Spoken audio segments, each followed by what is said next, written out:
Hello, everyone. This is Cody at Cody's Reading Time, and I'm venturing that you are interested in learning how to write a fairy tale. I'm going to tell you how to do that within the first 5 minutes after this introduction.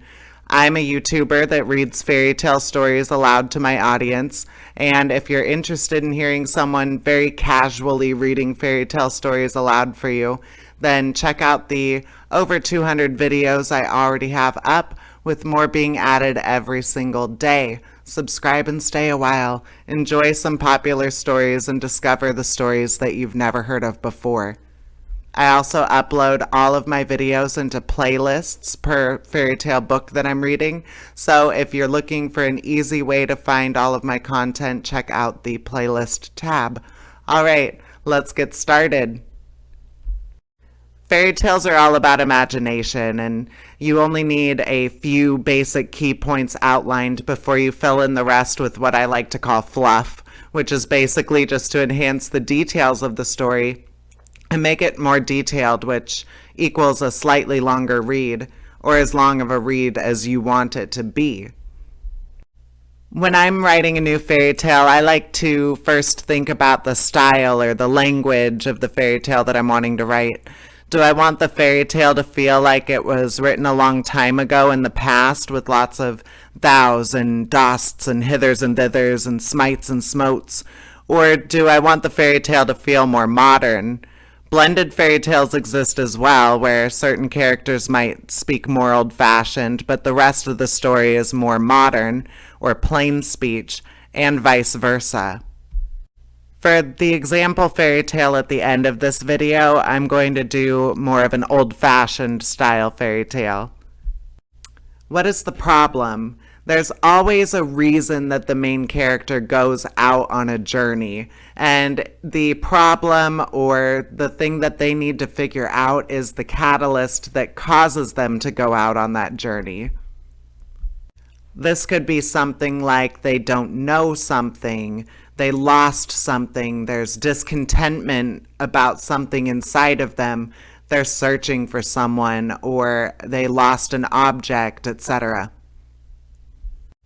For my story today, we're going to say that our character's mother was poisoned and they went out to search for the poisoner.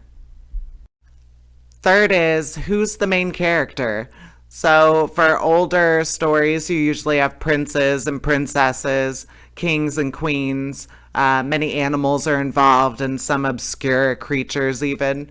The best thing about fairy tales is that you get to play off of your own imagination because there's nothing really too ridiculous, and that's exactly where my story is going to end up today.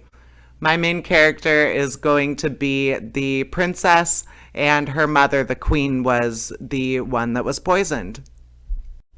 Fourth is the journey. So fairy tales have a general rule of 3 or more. One problem has several attempts at solving it, and this usually causes a change in scene and takes up the bulk of the story, and it's where most of the fluff is. Sometimes they're aided by visions, which help them move on. Objects are given to them. They're sent to other places by creatures or other humans.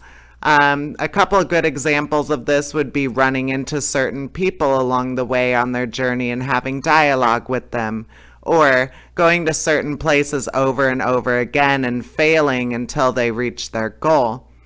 And there are really endless possibilities here. So what you want to figure out is where they go and who they meet along the way.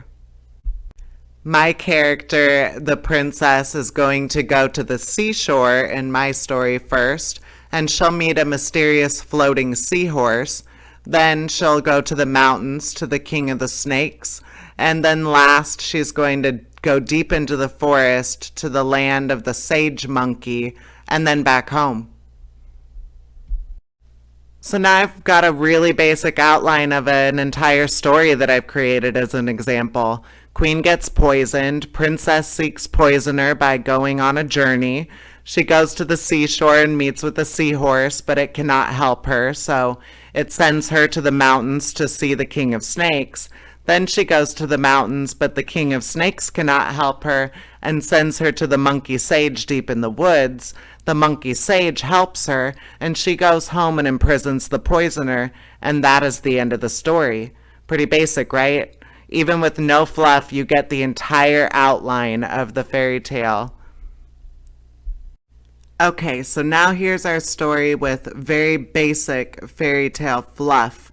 Try to catch all of the points that I made in this video that are the backbones of the story or the outline of the story. Here we go.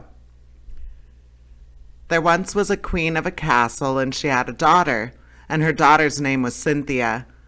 One day, as this happy family was enjoying their supper, the queen fell upon the table and died in a fit. The whole castle mourned greatly for the loss of their queen, but especially her daughter, the princess, who decided to discover who poisoned the queen, her mother, as it had been determined that she had been poisoned, and decided to venture out into the wide world to find them. She decided at first to travel to the seashore. Perhaps the poisoner had gone there to seek out shelter in a cave.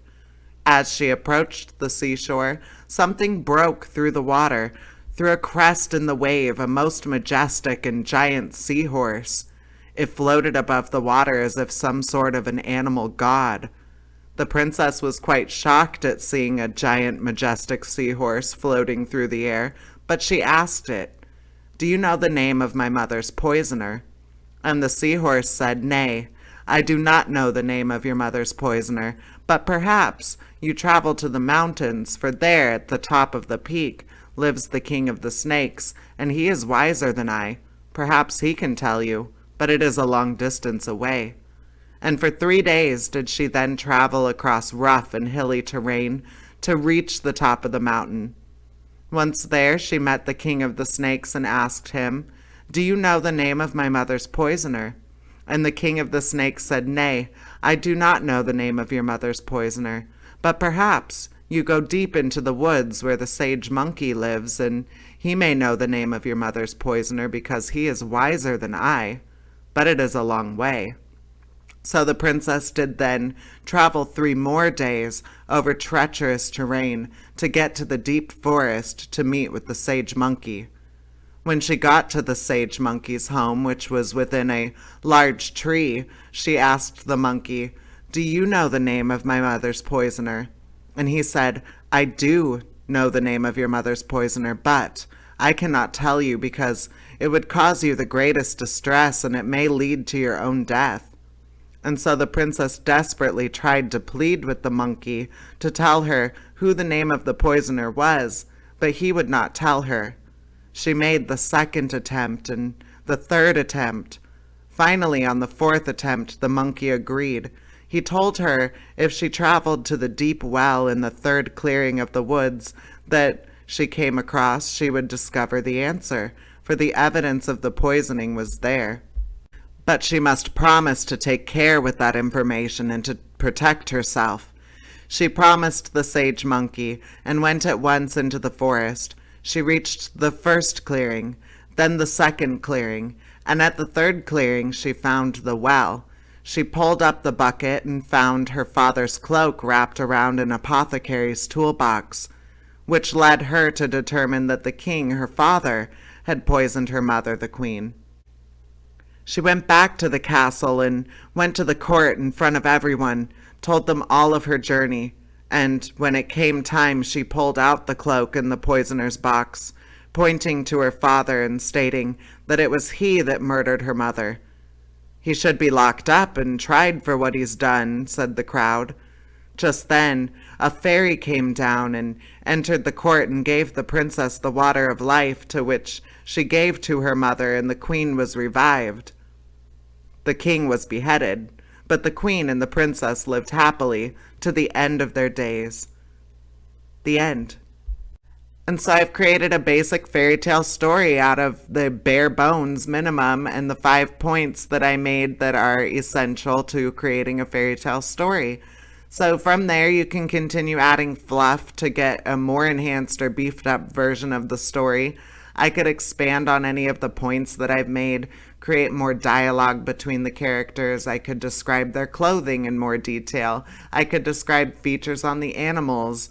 Could create a backstory before the actual story begins. The basic outline of the story that I've made is about 5 minutes read, and adding fluff would only continue to increase the length of that story, making it more appealing. You don't want to add too much fluff because you do actually want the story to progress and you want to make your point. But I've created a story that could probably be enhanced to about 30 minutes just because there are a lot of questions that still need answered. She goes to the seashore. She meets the seahorse. What does the seahorse say to her? How does the seahorse look? What's the weather like? What are the features on the beach? Why did she not search the cave? Why does the seahorse send her to the mountains in more detail? What's the journey like on the way to the mountains? Does she meet any other creatures? Did the seahorse give her any object that could help her on her journey? What does the Snake King look like? What does the palace look like? And so on and so on and so on. You know, I might actually add in some objects into my enhanced story, which I will be posting the full version of this story on my channel, because that might actually have been the catalyst to getting the monkey to agree to send her to the third clearing of the woods.